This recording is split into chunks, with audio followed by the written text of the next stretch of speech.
I feel like it's against the law. It's against the law. Woo! Woo! I don't know what crack they put in there. Period! Too low. Do you want to hear a psycho yap about food down to the most minute detail for no reason other than my own entertainment? Well, you're in the right place. Welcome back to my Michelin star restaurant series, where we deep dive into all of the fine dining restaurant establishments that I've eaten at all over the world. So for our honeymoon in 2019, my husband took me to Singapore and Malaysia. It was the best trip ever. Now, one of the reasons that this was one of the best trips ever was because we got to go to Odette. At the time, it was a 2 Michelin star French restaurant. Now it has been elevated to 3 Michelin stars. Actually, it occurred shortly after we left there, and I knew it. I knew it. I said, there's no way that a 3-star restaurant is topping this. I'm sorry. I hadn't even been to one at the time, and I said, I don't know, baby. The competition is stiff, okay? Odette is stepping on y'all's necks, and I've not been proven wrong yet. I've not been proven wrong yet. Singapore is a place that's known for luxury. It's known for opulence. It's known for beauty. It's known for innovation and design. And this restaurant perfectly captured all of that. This place is located in the National Singapore Gallery, a beautiful art gallery. And there's a reason, because they are out there creating art. It is serious for them at Odette. This place is fine dining. This is the standard for me. This is experience. This is elevation, okay? This is innovation. These people were using their noggins out there.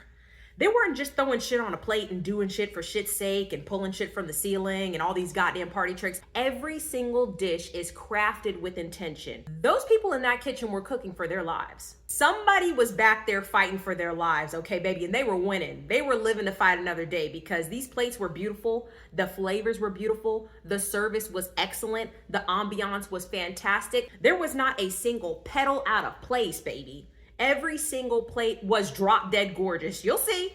I don't know what the kitchen environment is like, but I just can't imagine creating something that perfect every single time without there being just a little bit of intimidation, you know, a little bit of fear. I feel like it makes the food taste good when that chef is like, so this is for all of you guys that say, oh, Shabri, all you do is complain. You just complain and make fun of all these restaurants. I ain't got nothing to say about Odette, y'all. That's probably why this video wasn't gonna hold up the same way that the other ones did, because I was just blown away. She's taking it, honey. I don't know what to say. Now, you know, every Michelin star restaurant, one thing they're gonna do is they're gonna start off with a heater.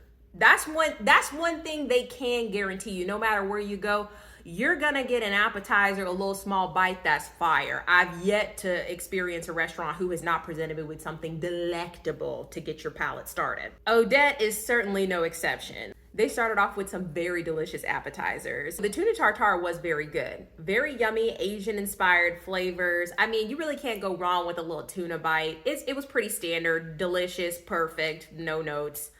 But what I really want to get into is the little zigzag moment. They should have sent me home with a bag of those, and I would have paid handsomely, because very delicious. It has this buttery, flaky, light, crispy shell, pastry shell, and then on the inside is some sort of cheese. Now, you know I don't know what kind of cheese it is. You know I don't know the different types of cheese, so don't press me.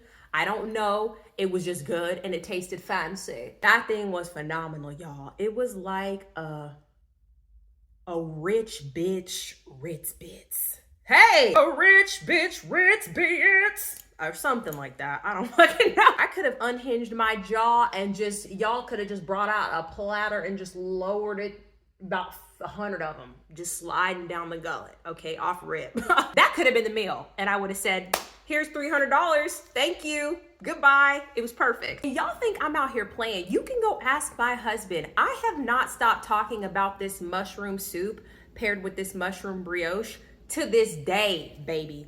That is still one, I want to say, like, woo, top 3 flavors, top 3 flavor profiles. I'm not exaggerating, guys. I wasn't even a mushroom fan like that at the time. I wasn't even fucking with mushrooms like that. Woo! Woo! I have no words. I have no words other than perfection. I don't know what crack they put in there. I don't know what unicorn riz they put in there. The soup itself was perfect. It had this rich, creamy butteriness, and then it had these crunchy bits. I'm not really sure what it was, but the base of it was like a mushroom tea that they poured in there. Obviously, it had that earthy flavor of the mushroom, but it was elevated by that salty, rich, buttery fattiness with it too. It was crazy. The texture, it was so rich. Then they did something I didn't even know it was possible to do. They took some thinly sliced mushroom, folded it and made layers in a brioche dough and then baked it. So that little marbling that you're seeing in the brioche, oh honey, that's mushroom. I changed that day. I changed. The way that mushroom, tea, soup, whatever, rewired my fucking brain chemistry, I understood the potential of mushroom. This was the peak of mushroom. I would sacrifice a surprising amount of important and sentimental things in my life to be able to taste that flavor again. That's how much I love that mushroom soup with the mushroom brioche. And the next they bring out an assortment of breads that were also very good. I hate black olives. I don't really like olives at all, actually. I'm lying. I hate olives, but specifically black olives to me are the worst flavor. If you put it on a pizza and then take it off, that olive juice, but they made me like olives. Now, how are y'all doing that? You can't make me like something I knew for a fact I would never drive with. You can't do that. I feel like it's against the law. It's against the law. And I'm actually gonna call the police for fraud because you're committing fraud. My whole life is a lie now because I knew if there was one thing about me, bitch, I'm a black olive hater till I fucking die. If black olives have no haters, I'm dead. Come looking for me because I'm dead. But somehow the black olive, it had a really muted flavor. Somebody hand inspected these olives, baby. There was quality control on these olives because they did not taste like any olive that I've ever had in my entire life.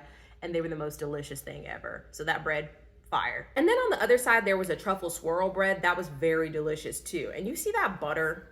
That butter is so classy. That butter was rich. That butter was wealthy. That butter had generational wealth.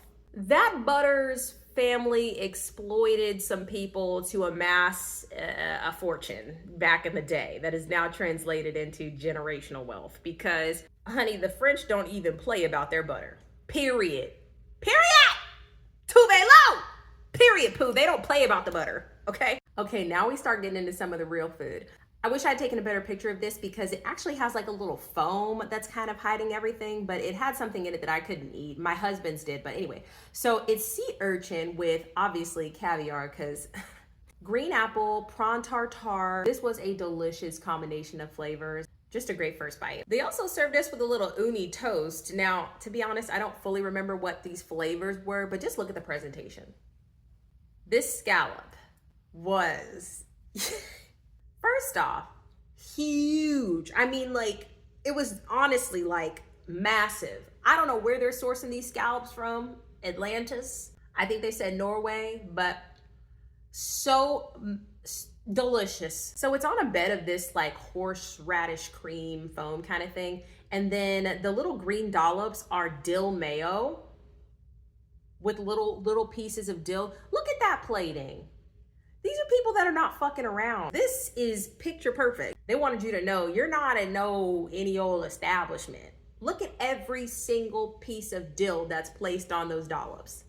That was a perfect first dish. The dill mayo, it was like really herby and really fresh. And the scallop was just perfect. I don't know if it was cooked. Was it raw? I think it was raw. That was my first time ever having a raw scallop. And it was delicious. I was in love. Me and my husband still talk about that scallop. Perfect. You already know this is gonna need a part 2. See you next time.